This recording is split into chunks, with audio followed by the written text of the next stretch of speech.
Halo teman-teman, nakama-nakama, selamat pagi, siang, sore, dan malam. Selamat datang di video kita. Sebelum memulai video, semoga kita diberi kesehatan.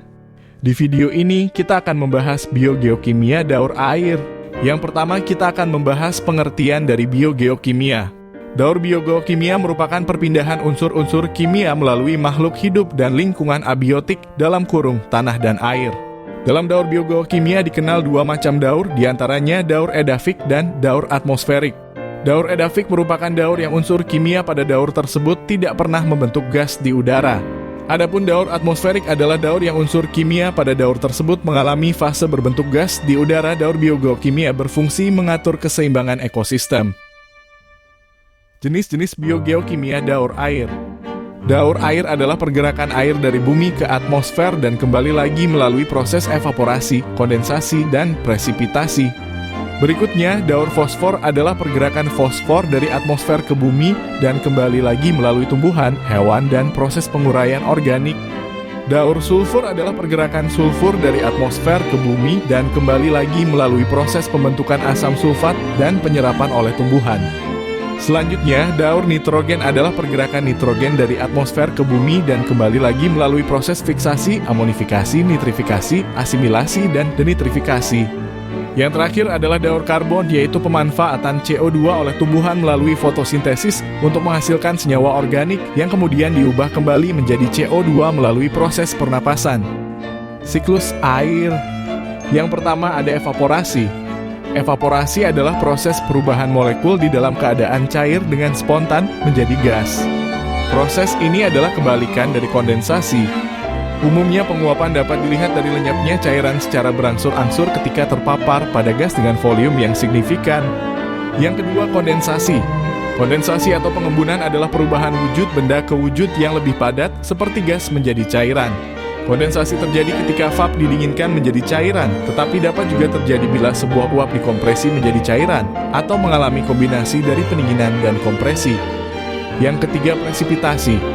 Presipitasi adalah peristiwa jatuhnya hasil pengembunan dari atmosfer ke permukaan bumi dalam bentuk hujan, salju, kabut, dan es. Yang keempat, infiltrasi. Infiltrasi adalah aliran air ke dalam tanah melalui permukaan tanah itu sendiri. Di dalam tanah, air mengalir ke arah pinggir sebagai aliran perantara menuju mata air, danau, dan sungai atau secara vertikal yang dikenal dengan penyaringan menuju air tanah. Yang terakhir adalah transpirasi.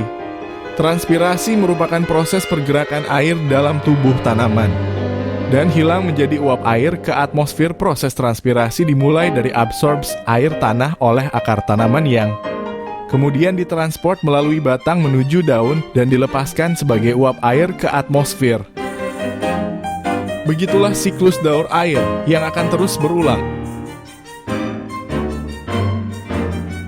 Selanjutnya, kita akan membahas manfaat siklus air. Manfaat air antara lain adalah ketersediaan air bersih. Daur air memastikan bahwa air yang tersedia di bumi tetap terdistribusi secara berkelanjutan di antara berbagai reservoir seperti sungai, danau, dan lautan. Ini mendukung ketersediaan air bersih untuk keperluan konsumsi pertanian, industri, dan keperluan ekosistem. Yang kedua, yaitu irigasi dan pertanian. Daur air mendukung pertanian dengan menyediakan air untuk irigasi tanaman.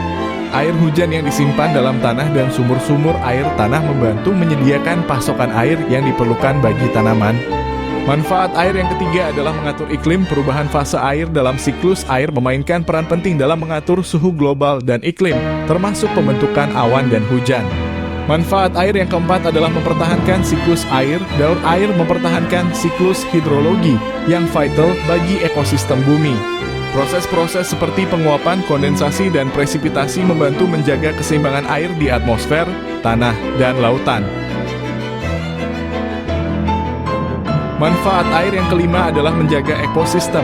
Air adalah elemen kunci dalam menjaga keseimbangan ekosistem. Daur air membantu menyediakan air yang diperlukan untuk kehidupan tumbuhan, hewan, dan mikroorganisme di berbagai habitat, termasuk hutan, padang rumput, dan lautan. Manfaat air yang keenam adalah pemurnian dan penyaringan. Proses alami daur air seperti infiltrasi dan daerah resapan membantu memurnikan air dengan menyaringnya melalui tanah dan batuan.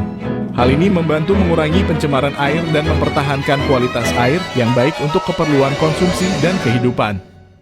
Manfaat air yang ketujuh adalah sebuah sumber energi terbarukan. Daur air juga merupakan sumber energi terbarukan.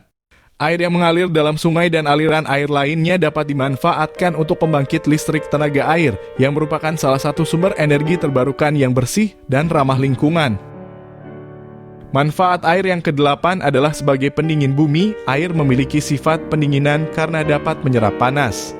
Siklus air memberikan efek pendinginan bumi dengan cara memerangkap panas sinar matahari. Tanpa adanya siklus air, bumi akan menjadi jauh lebih panas dan pemanasan global dapat terjadi. Manfaat air yang kesembilan adalah mendistribusikan air ke seluruh permukaan bumi dengan adanya siklus air. Hampir semua tempat di permukaan bumi mendapatkan air melalui hujan, limpasa, aliran sungai, dan juga mata air yang diisi melalui hujan. Tanpa adanya siklus air, hanya makhluk hidup di permukaan rendah dalam kurung dekat laut yang memiliki pasokan air. Sedangkan permukaan bumi yang tinggi akan sulit untuk mendapatkan air. Kami berharap bahwa video ini memberikan pemahaman yang lebih dalam tentang kompleksitas dan pentingnya biogeokimia air bagi kehidupan di planet kita. Jangan ragu untuk berbagi pandangan dan pertanyaan Anda di kolom komentar di bawah. Terima kasih telah menonton.